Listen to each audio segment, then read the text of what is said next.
Rogers is a problem. He's a really good quarterback. Their offense, what they do, got a lot of talented receivers. Defensively, they're an attack, blitz a lot. It seemed to be working for them, but they play extremely, extremely hard and well coached. And there's a reason they're 4-1, ranked in the top 25. They've got a really good football team, but we're excited to go play them. Coach, how do you guys get things turned around on defense? Obviously, a lot of struggles there in the fourth quarter against Alabama and an offense here in Mississippi State that can put up a lot of points.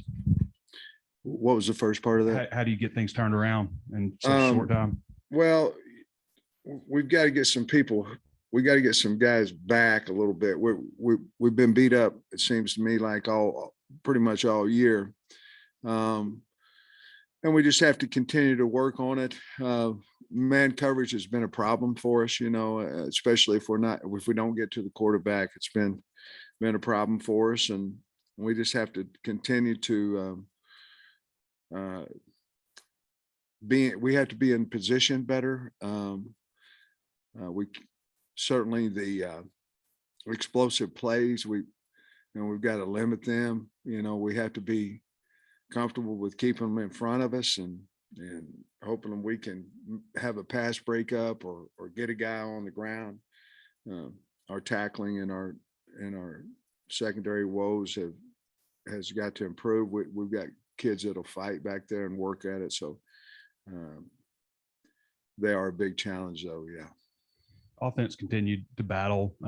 Had a few struggles down there in the red zone, but we got to ask the status of KJ Jefferson since he didn't go back in on Saturday. Well, he had some mild symptoms, and those are things that our doctors look at, saying, each kid's a little bit different of how they react, and we've had guys back within 3 or 4 days. We've had guys out for 27 days.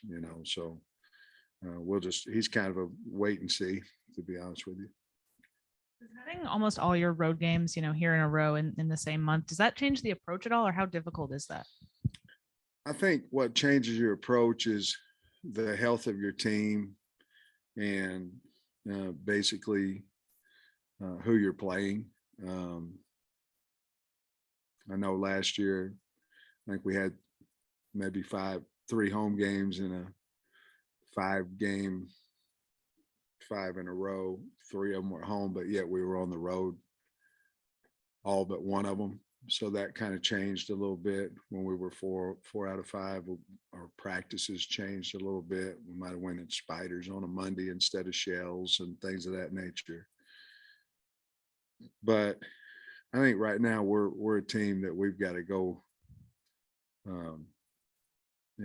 continue on the fundamentals and things of that nature. So I think we're going to stay probably pretty much status quo with what we've done. Last week we went in spiders. I don't think we're going to do that this way. I think we'll go shells today, but I think we'll pretty much stay routine this week for this game. And then I think your first win here was at Mississippi State in 2020, and obviously, limited crowd size then, but just what do you remember about that first win, and how will this year be different for you going in there again? Well, I remember finding out we hadn't won a SEC game in a long time after the game. I remember because everybody was so excited, and things of that nature. And you're right, there wasn't hardly anybody there because of COVID. Remember the excitement of the locker room and all those things. But we played a good game. They had scored 44, I think, on LSU the week before, and played a really good game on defense and made enough plays on offense to score. I think it was 21, and it was enough to score. But it was certainly a good feeling, and my first game ball and all that kind of stuff. It was exciting. You spoke about the double cloud coverage, but this is one of the teams that it kind of worked against. So I'm wondering, you got a mix in this game. What maybe you want? Well, you want to do? I mean, to be honest with you, and I'm not contradicting, but we won 9 games last year doing it. So it worked. However, we also got exploited by some teams that could run the football big, like Georgia, some of those guys and things of that nature. So certainly we'll look at that, this week. Played a lot of it last year as well. I'm sure they'll be ready for that if we choose to go there. But I still think that we have to be multiple, but certainly we have to understand we've got to keep people in front of us and get them on the ground, and we've got to get better at that. So zone coverage at times can certainly help you with that. Just confirming, that means KJ's in concussion protocol. I didn't say that. Anybody else? If Cade Fortin, what was your evaluation of Cade's snaps the other night? And if he has to play, what strengths does he bring to you? What do you think? We're very confident with him, Tom, in practice. He's done really well in the 2-minute situations. He's a good quarterback, and he has experience. We also believe in Malik. If anything happened there, we still think we have 2 really good quarterbacks that they're certainly different, even though Cade can run a little bit as well. He would probably be looked at more as a passer and Malik more as a runner, but that's really not true. They both can do either. Sam, you guys just played A&M, so you're obviously familiar with their personnel. What do you think of what Mississippi State was able to do to them? Beat them. I know they forced 4 turnovers and beat them pretty decisively. That would be a big deal in the game. I mean, A&M goes down to the 5-yard line and fumbles, and they kick a field goal, and it goes back for a touchdown. And then their starting quarterback got hurt, and there's a lot of things that happen. All of those things happen because Mississippi State made them happen. I get that, but it was a tight game there, and basically on the field goal that was blocked back for a touchdown, kind of put the game out of hand. But they play so hard. This is a really good football team, and they play so hard, and obviously they can score points. But they're going to cause you problems on offense if you're not ready for all this movement and all the blitzing that they do and all this total blitz that they do. And they have players that can do it. You got really good football players, guys that have played. I love their linebacker group. I think they're really good. It starts with Johnson, but Watson and Wheat, they're all really good players, and they use them well. And they're really good at special teams. I mean, they have made a difference in a lot of games just on special teams alone. So they're playing, they're hot right now. And Rodgers, he gets the ball out so quick. It's almost like a lot of their passes are almost like running plays, but they are, it's 73% completion rate, hard guy to sack, even though that's been a strength of y'all's. What do you think about just him as a quarterback and how fast he gets it out? Well, now he's on year 3, of playing now, Bob, and you can see it, and the thing is, you really have to disguise in the secondary, because if you don't, I mean, and he knows exactly what you're doing, whether it's man or quarters or double cloud or whatever it may be, he can exploit you. I mean, he's really good, and they've got receivers that can as well.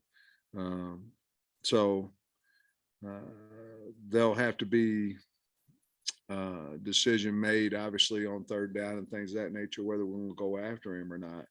You can't just let him sit back there. So if we decide to go after him with 4, we've got to get there. If we decide to go after him with 3, we've got to get there. And they're good at tackle.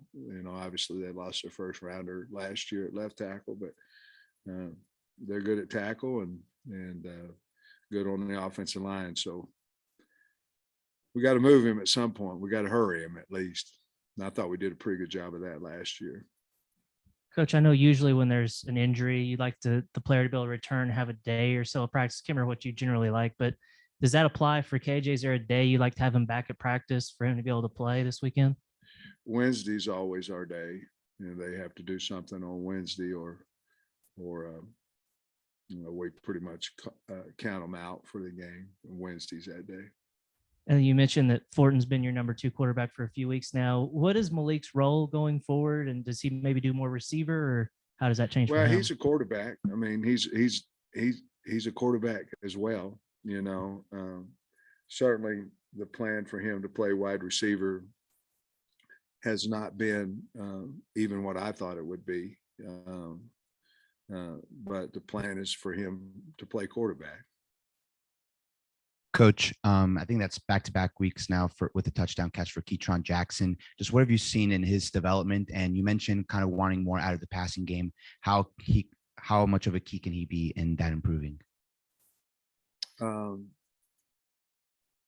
Well, I didn't get the second part of that, but Ketron is one of the most improved guys on the team. I mean, he's always been a good player, but he seems to be coming into his own, catching hard passes, getting open more. He's always been a great blocker, a hard effort guy. But I think he's one of the most improved guys on our team. He's playing with confidence now. And, there's a little bit of that because he was starting in fall camp, and I think Matt beat him out, and he didn't, it was a big lesson learned there. He didn't go on the tank or anything like that. And now he's playing even better ball than what I thought he would at this point in time. And I think he's got a lot of upside. I'm sorry I didn't hear the second part. Was he had an explosive play against Missouri State, also against A&M. I think you mentioned something about wanting more out of the passing game. How much of a key can he be in that? Well, I hope he just keeps getting better and better and better. A lot of times your passing game dictates a little bit about how you're running the ball and things of that nature, but it also, dictates to who you're playing, and if teams are able to man cover you because they've got really good corners like Alabama did, it makes it much more difficult. You can find a little more spaces in zone coverage. And certainly you can exploit corners that you feel like you're better at. I thought Alabama had really good corners. So therefore we weren't able to, and we weren't throwing and catching it. We weren't throwing it as well as what we had in the past either, but I think he's going to be a big part of that. And we have to air the ball out more than what we have, even though I think we're running it well, but we've got to open up our offense a little bit more. You like a 11 a.m. road kick? Yes. Yeah. I think anytime that you can go on the road and play in the morning, that would be at least for me, that would be the number one time that we'd want to play. Anytime I think it starts getting later than that, and then the tailgates get better and the people get louder. And so I like the early one, to be honest with you. You think their fans adhere to the cowbell rule like they're supposed to? I talked to some people that have played them, and they said it is louder than loud in pregame, and then that their fans have certainly abided, or whatever the word you want to use, by the rule. Once the center is approaching underneath or quarterback underneath the center, then they can't do it anymore. And they said they didn't. So thanks to penalty if they do. So or a game on the line, I'm not so sure. A lot has been talked about with the offense. Every time you talk about Mississippi State, it's about offense, but defense has given up 330 yards, 21 points a game. What do you see out of them defensively? Well, you better win first down, because they're going to come at you now. I mean, this is one of the most moving defenses, blitzing defenses that I've seen in a while. And it works, so I think anytime that you play teams like that, you have to have some explosive plays. You have to, it has to be more than 7 yards and the guy got a shoestring tackle on you.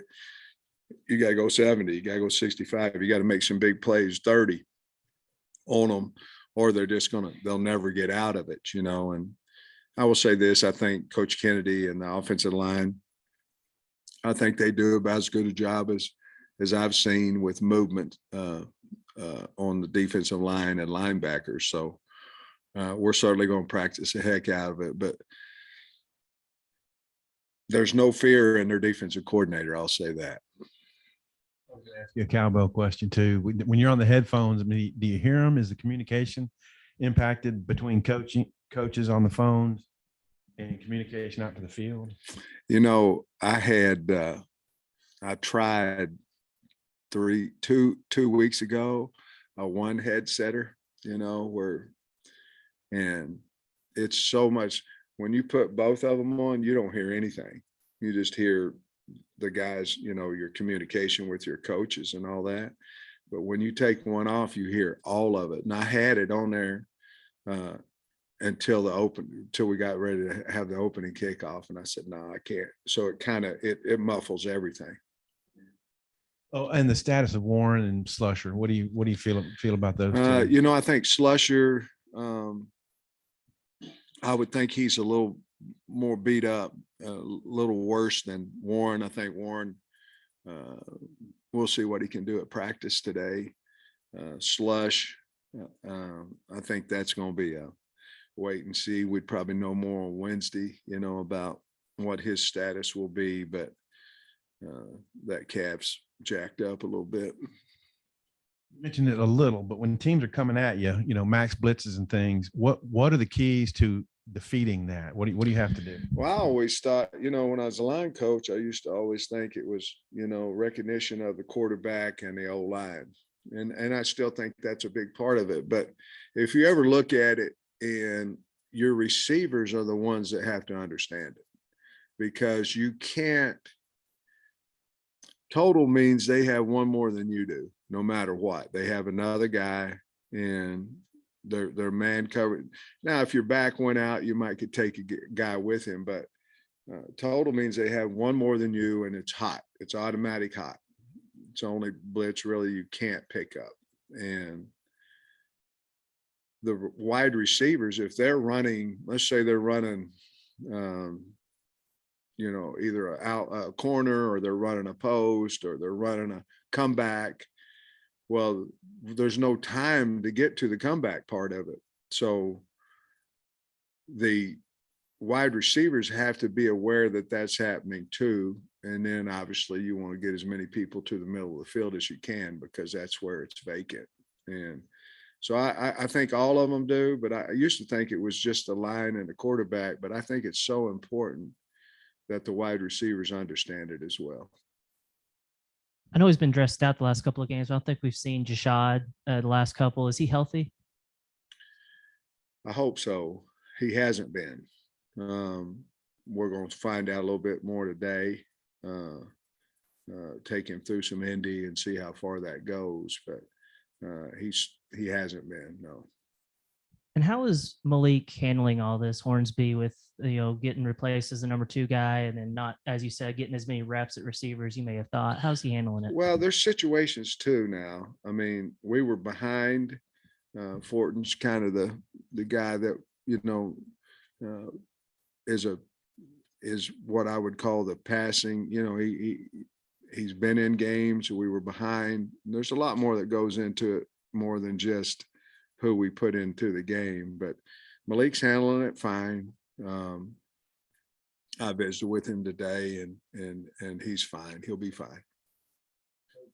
You said last week that you'd like to see Rashad Dubinion get some more touches. I think he had the second most snaps of the running backs. What do you think of him against Alabama? Well, I thought he ran as unfortunate. You know, we had the fumble, and he had a really nice run on that one, you know. But, you know, mistakes happen. We certainly don't want him to. He doesn't, more importantly, he doesn't want him to, but I think he's just growing. I think he's getting better and better. And he's a fine running back, and we trust him. We put him back in the game, you know, after that. And so we're going to try to continue to move him forward and carry the ball a little bit more, even this week. I feel like everybody's bounced back mentally from the way the Texas A&M game loss, you know, happened. And then of course this game for next week, you feel like? Yeah, I think so. I mean,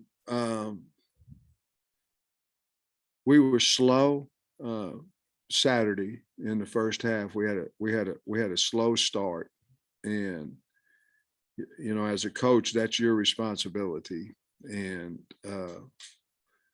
then of course we had a fast start in the third quarter, but we had a slow start. So all those things you think about, you know, Alabama is the number one team in the country, you know, so you're not, unless they get beat, they're going to be number one. So you're done with number one. So now we're going to play top 25s every week. You know what I mean? But that was a good football team. They're good, you know, and we were fortunate and came back within 5 there and had a chance to get the ball, you know, and have an opportunity maybe to take the lead there in the fourth. But so I think if Trade, I'm trying to answer your question long, but I think if there was a lag from A&M, I think we got over it, but it might have took us a half to get there, you know.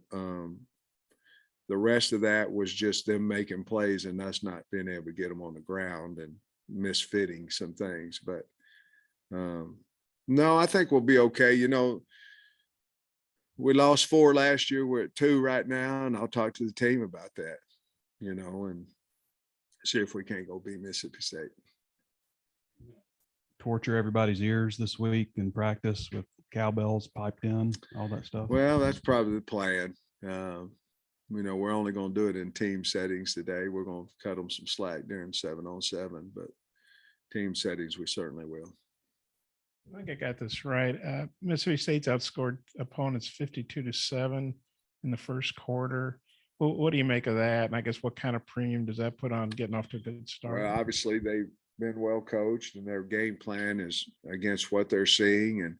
And it seemed to me like, you know, they're well prepared on both sides of the ball, obviously, to give up 7 for the year in the first and score 52. But I think a lot of that too is their offensive system has been identical for, you know, 3 years in a row now. Their quarterback's been back for 3 years in a row now. And defensively, I know the coordinator's been there at least 2. And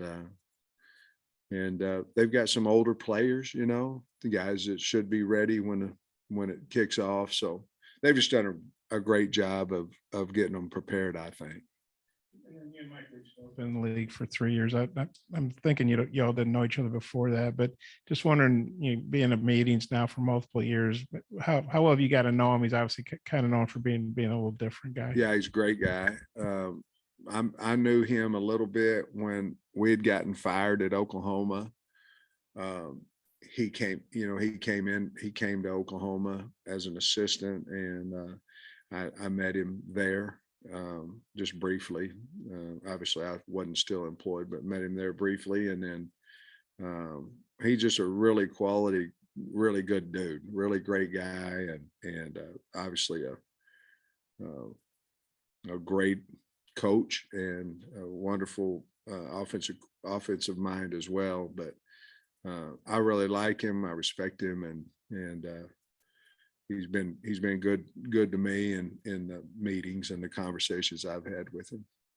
Sam, just looking at some of Mississippi State's passing numbers or the receiving numbers, they've got like 5 pass catchers right around the 20 catch mark. How do you kind of plan for that balance there? Well, you just have to stay balanced. I mean, they've got, it's not like, you know, maybe us last year where, you know, guys knew where Burks was and you're going to throw him the football.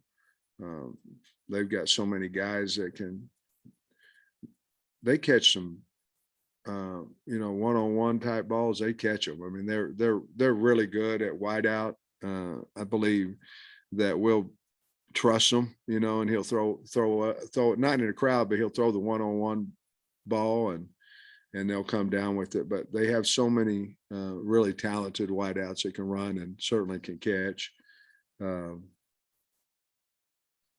And the thing they're doing a little bit more this year than what I've seen in the past is they're turning around and handing the ball off, and they've had great successes with that as well when they elect to run it. Will Arnett, their defensive coordinator, are they doing more pressuring than they were last year? What's the evolution maybe of what he's done? I think a little bit depending on who they play, a little bit. But most of the time, not most of the time, a lot of teams pressure for the pass. In other words, they're trying to get to the quarterback.